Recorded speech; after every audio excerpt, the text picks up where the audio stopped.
Bonjour et bienvenue aux capsules Troubles neurocognitifs chez soi. Mon nom est Sophie Laplante, puis je suis la coordinatrice des bénévoles à la Société d'Alzheimer du Nouveau-Brunswick. Le vidéo que je vous propose aujourd'hui, c'est au sujet de l'habillement, de la toilette et de l'incontinence. Nous allons commencer par l'habillement. La façon dont nous vêtir fait partie de ce que nous sommes. Il s'agit d'une activité hautement personnelle.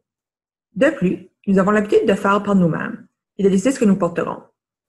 Si une personne atteinte de troubles neurocognitifs a de la difficulté à s'habiller, il est important de lui permettre de prendre ses propres décisions, aussi longtemps que possible, et de favoriser son indépendance aussi longtemps que possible. Les raisons des difficultés à s'habiller pourraient être une incapacité physique qui empêche la personne de le faire, par exemple la raideur dans les doigts ou des troubles d'équilibre. La personne a du mal à se souvenir de la manière dont on s'habille. Par exemple, elle ne sait pas par où commencer. Elle fait peut-être une dépression et ne se préoccupe pas de son habillement et de son apparence. Elle ne comprend peut-être pas ce que vous voulez qu'elle fasse, le bruit ambiant la distrait, ou il fait trop froid ou trop chaud pour se changer. Elle est peut-être un peu gênée de s'habiller devant quelqu'un. Faites ce que vous pouvez pour créer un peu d'intimité, par exemple en fermant la porte, ou en laissant seul pendant quelques minutes après avoir préparé ses vêtements.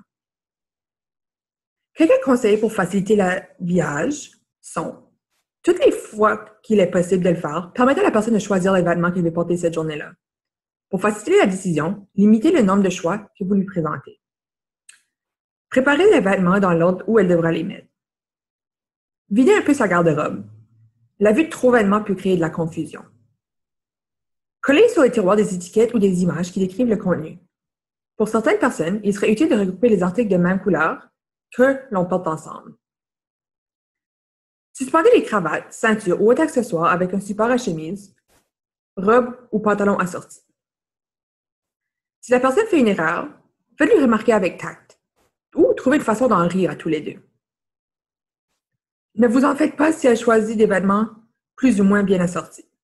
Cela ne vaut probablement pas la peine de risquer une confrontation et elle se sentira plus satisfaite d'avoir pris sa propre décision.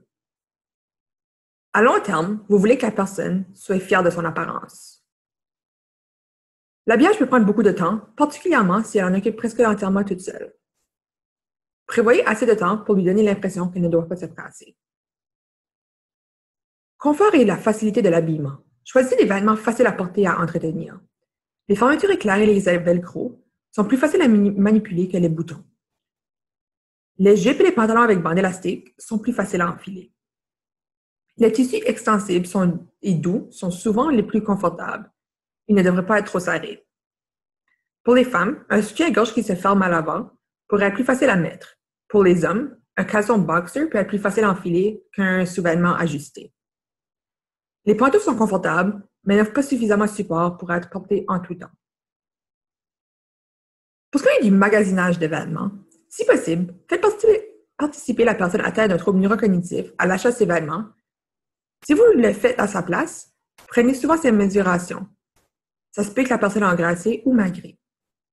Choisissez des vêtements confortables, faciles à enfiler et à laver. Souvenez-vous qu'il devra porter ces nouveaux vêtements plusieurs fois avant de s'habituer. Au début, la personne atteinte de trouble neurocognitif pensera peut-être que ces vêtements ne lui appartiennent pas. Achetez plusieurs exemplaires de tenues qu'elle aime pour lui donner l'impression de porter les mêmes vêtements familiers. Le déshabillage. Les personnes atteintes de troubles neurocognitifs ne comprennent pas toujours pourquoi elles doivent se déshabiller et montrent parfois de la résistance à le faire. Essayez de lui faire changer ses vêtements fréquemment pour vous donner une chance de les laver.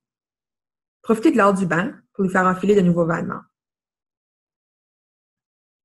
La toilette et l'incontinence.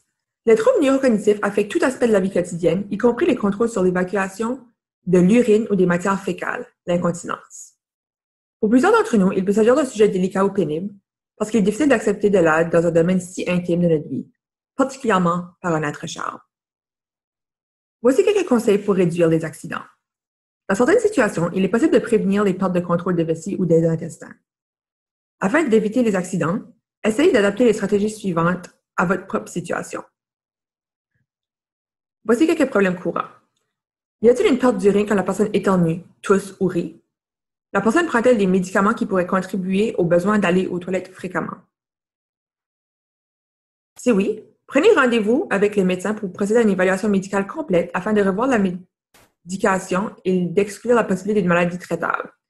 Il peut s'agir d'une infection de vessie, d'un problème de constipation, d'une ténacité amoindrie de la vessie, d'un affaiblissement de contrôle musculaire, d'une capacité réduite de la vessie ou, pour les hommes, un problème de prostate. La personne est-elle en mesure de communiquer son besoin d'aller aux salles de bain? Soyez attentif aux indices qui laissent penser que la personne a besoin d'aller aux toilettes. Par exemple, si elle semble agitée, si les expressions de son visage sont inhabituelles ou si elle ne le sent pas. Comprend-elle le message que son corps lui transmet? Dites-lui souvent d'aller aux toilettes, par exemple, tous les 2 heures ou avant de sortir. La personne est-elle en mesure de trouver les toilettes? Confond-elle d'autres objets avec la toilette? La confusion augmente-t-elle plus la nuit? Si oui, assurez-vous que les toilettes soient faciles à trouver. Identifiez clairement les trajets à suivre sur les murs et les planchers. Veillez à ce qu'il n'y ait aucun obstacle. Collez une image de la description sur la porte. Vous pouvez aussi utiliser un siège de toilette de couleur contrastée, de ruban adhésif autour du périmètre de la cuvette ou de l'eau colorée. Vous l'aiderez peut-être ainsi à éviter les accidents à cause d'une perte de perception ou de vision. De plus, pour les hommes, mettez un autocollant au fond de la cuvette en guise de cible.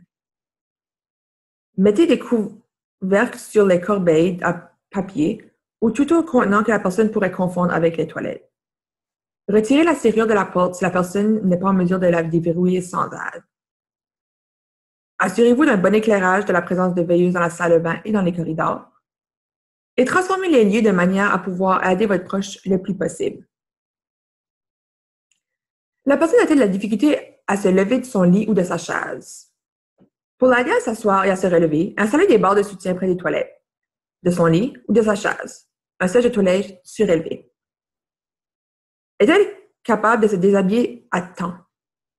Choisissez des vêtements faciles à enfiler, munis d'exemples de fermeture éclair, de velcro ou de ceinture élastique. La tâche est-elle trop compliquée?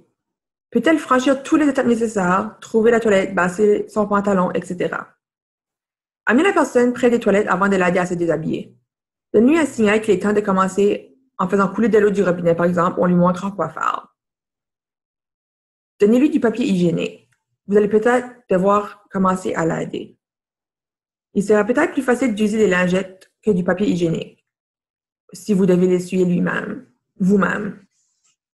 Laissez la personne seule, si elle le préfère, mais dites-lui que vous n'êtes pas loin s'il a besoin de quelque chose. Assurez-vous qu'il n'ait pas accès à des médicaments ou à des objets dangereux. Si la personne a de la difficulté à rester assise, faites jouer de la musique ou donnez-lui quelque chose à regarder ou à tenir dans ses mains, comme un livre ou une revue. Utilisez une chaise d'aisance ou un urinoir dans les toilettes. Si des accidents surviennent pendant la nuit, pensez à vous procurer une chaise d'aisance pour la chambre à coucher. Faire face aux accidents. Les accidents peuvent toujours se produire. Restez calme et essayez d'amoindrir le sentiment de honte que la personne pourrait éprouver.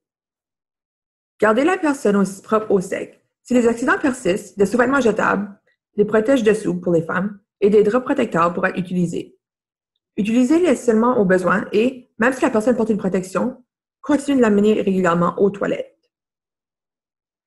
Si vous ou quelqu'un que vous connaissez a besoin de plus de ressources ou de soutien, contactez votre société d'Alzheimer locale au 1-800-664-8411. À la prochaine!